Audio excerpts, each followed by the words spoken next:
La siguiente historia ocurrió en Tlaxcala, México. Suscríbete para escuchar más historias así. La momia de Tlaxcala.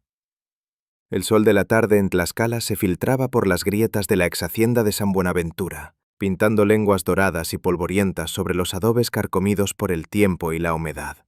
Mateo, un joven explorador urbano con una fe inquebrantable en la razón y la lente de su cámara, ajustó el arnés de su mochila, repleta de equipos de medición y grabación. A sus pies, Thor, su labrador de mirada leal y pelaje color arena, olfateaba el aire inquieto, emitiendo un suave gruñido que parecía vibrar en sintonía con el silencio ominoso del lugar. Los campesinos de la región habían cruzado de Mers al verlos partir, murmurando entre dientes sobre la que arrastra sus penas y sus vendas, una maldición antigua con forma de mujer pequeña y seca, encerrada entre aquellas paredes desde hacía siglos. Mateo desestimó las supersticiones con una sonrisa condescendiente.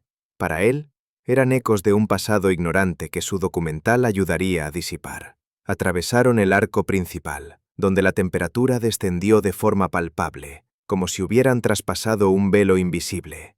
El aire se volvió pesado, cargado con el olor a óxido, musgo y una fragancia extraña, dulzona y rancia, que se pegaba al paladar.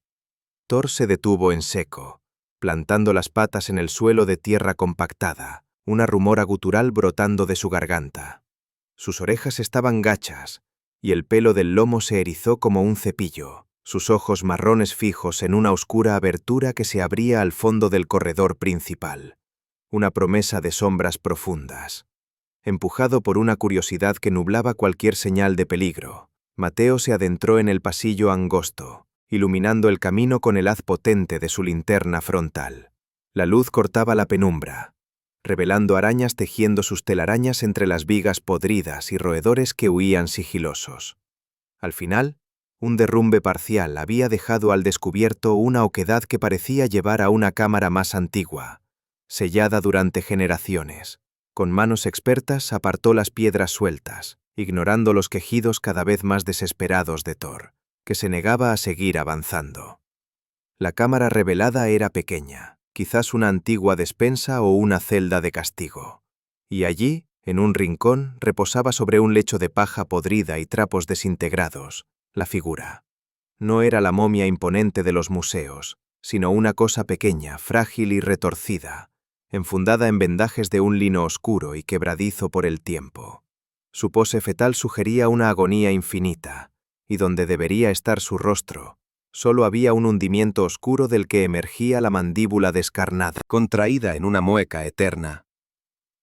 Mateo contuvo la respiración, no por miedo, sino por éxtasis. Alzó su cámara, y el clic del obturador sonó como un disparo en el silencio sepulcral. En ese instante preciso, Thor lanzó un aullido desgarrador, un sonido que no parecía poder salir de un perro, cargado de un pánico puro y ancestral. Giró sobre sus patas y huyó a todo galope, desapareciendo entre las sombras del corredor como un fantasma. Antes de que Mateo pudiera reaccionar, una ráfaga de viento gélido, imposible en aquel espacio cerrado, surgió de la cámara de la momia y atravesó el túnel, golpeando la pesada puerta de madera podrida que habían dejado entornada.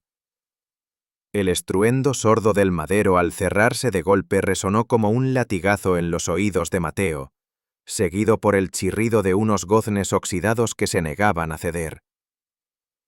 La oscuridad que lo envolvió entonces no era la simple ausencia de luz. Era una entidad tangible, espesa y fría que se le posó sobre los hombros como un manto helado. Cegado, jadeando, forcejeó con la puerta hasta que sus uñas se quebraron y sus dedos sangraron, pero era inútil. Y entonces, en el silencio absoluto que siguió a su lucha, un nuevo sonido comenzó a tejer su horror. No era un arrastre cualquiera, era el crujido lento y seco de vendas antiguas despegándose del suelo de tierra, el rozar áspero de la tela contra la piedra, y un quejido ronco, como de madera vieja crujiendo bajo una presión inmensa. El sonido no venía solo del nicho. Parecía moverse, rodeándolo, estudiando la periferia de su espacio personal en la negrura. Un olor se intensificó, abrumador. Tierra húmeda de tumba, hierbas marchitas y una dulzura pútrida que le hacía retorcer el estómago. Mateo gritó, pero su voz sonó ahogada, devorada por la oscuridad. Sintió un movimiento a su alrededor, una presencia que se desplazaba sin pies, flotando o arrastrándose en ese espacio que ya no le pertenecía. De repente, una presión fría, tan rígida y seca como la rama de un árbol muerto, le acarició la nuca. Fue el contacto lo que desató el pánico final. Gritando sin sonido, se arrastró por el suelo como un animal, sus manos tanteando desesperadamente cualquier grieta, cualquier esperanza. Sus dedos encontraron una abertura en la base de la pared, un hueco dejado por la erosión y las raíces. Se forcejeó a través de ella con una fuerza sobrehumana, rasgando su ropa y la piel de sus hombros, cayendo finalmente al exterior, al mundo de los vivos. Justo cuando el sol comenzaba a teñir el horizonte de un rojo pálido. Jadeante, vomitando bile y terror, cubierto de lodo y su propia sangre, se incorporó y miró hacia atrás. El agujero por el que había escapado era apenas un boquete irregular, no más ancho que el diámetro de un balón. Era físicamente imposible que hubiera pasado por allí. Algo, o alguien, lo había comprimido. Lo había empujado a través de esa grieta hacia la libertad. Una libertad que ya no sentiría jamás. Thor estaba allí, acurrucado y temblando incontrolablemente contra un árbol cercano, muy asustado incluso para ladrar.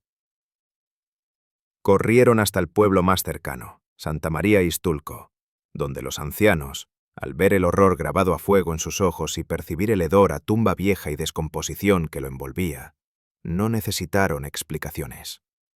Simplemente asintieron con una tristeza profunda, resignada. Le ofrecieron un té de hierbas amargas que no logró calmar el frío que se había instalado en sus huesos. Thor no se separó de su lado, pero ya no era el mismo.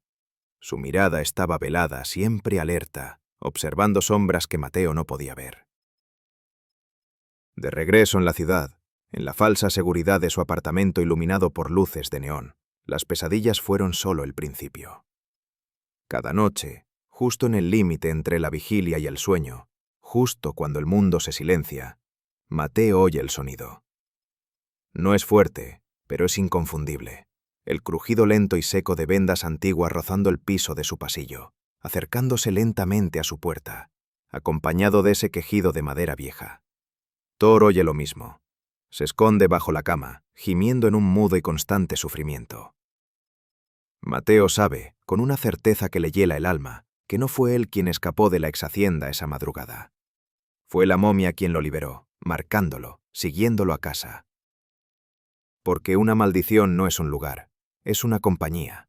Y ahora, su compañía eterna había comenzado a arrastrarse hacia él, a través de las calles asfaltadas y el tiempo, decidida a reclamar lo que por ley de oscuridad le pertenecía.